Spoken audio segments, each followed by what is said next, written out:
So yun, good morning mga bro. So CFAR lens connection tayo mga bro. Alright mga bro, so kailangan natin dugsungin yung parlina natin mga bro, kasi medyo mahaba yung paglalagyan natin nito mga bro. Alright, let's go. So yun mga bro, so tips ko lang sa mga beginners natin mga bro. So sa pagdugsong ng parlina natin mga bro, ang ginagawa ko kasi mga bro, once na nagdudugsong kaming parlina, ito, mayroon akong guide, yan, angular. Then ididikit ko lang yung parlina natin dito mga bro para dumiretso. Alright mga bro, igaganyan na lang natin siya. Yan po yung pinaka guide niya mga bro. Yan po yung pinaka diretso niya mga bro.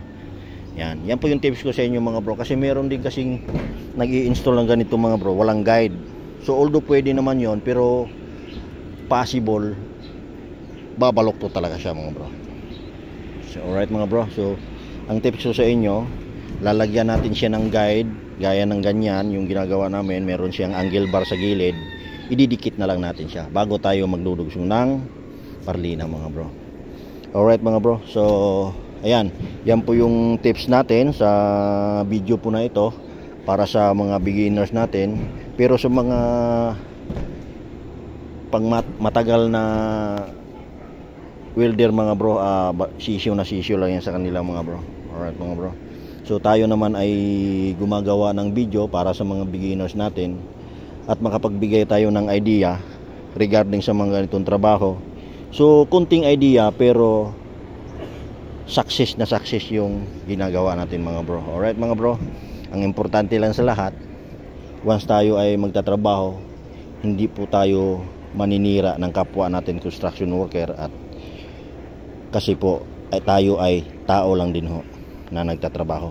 Alright, nagtatrabaho lang po tayo, hindi po tayo makakagawa ng perfecto. Walang taong makakagawa ng perfecto mga bro. Alright mga bro, so let's go, let's do this mga bro, let's go. So yun mga bro, kailangan nating magdugsong ng parlina mga bro. Ayan, kung napapansin nyo mga bro, napakainit po talaga yung lugar na yan mga bro. So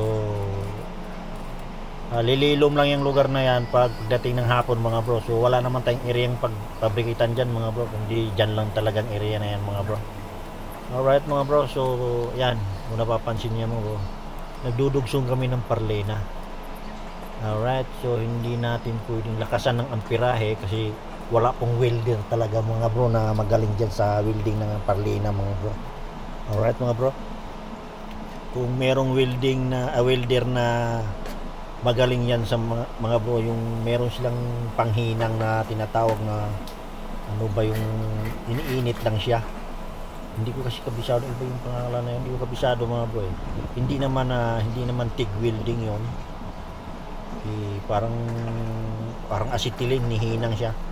Alright, so yun yung mga ginagamit sa mga maninipis na materialis mga bro.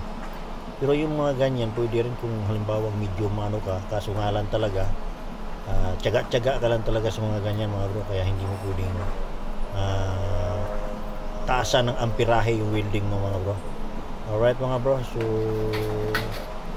yung ginagawa namin yan mga bro, so okay naman, nagdugsong naman namin ng maayos.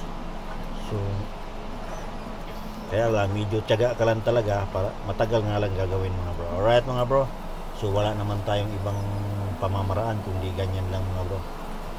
Alright, so ang masasabi ko lang, pagdating sa parlina mga bro, walang welder na magaling sa mga ganyan mga bro. Alright mga bro, so yan, tuloy-tuloy ang pagdudugsong natin ng parlina na yan mga bro. So kung napapansin nyo mga bro, paispat-ispat lang ako dyan, hindi pwedeng i-dire-diretso mga bro, kasi 100% butas po talaga yung parlina natin mga bro, kahit mahina yung pirahe. Alright, so ayan, tuloy-tuloy lang ang laban mga bro. So after namin kakabit yan mga bro, ang ilalagay na namin yung trusses. Ayan, so abangan nyo yung namin vlog namin dyan sa trusses mga bro. So minsan kasi, so yun mga bro, tapos na yung CFAR lens connection natin mga bro. So CFAR lens installation naman tayo mga bro. So bago mag CFAR lens installation mga bro, trusses installation muna tayo mga bro, yung dalawa na ikakabit natin sa gitna. Alright mga bro, so let's go mga bro.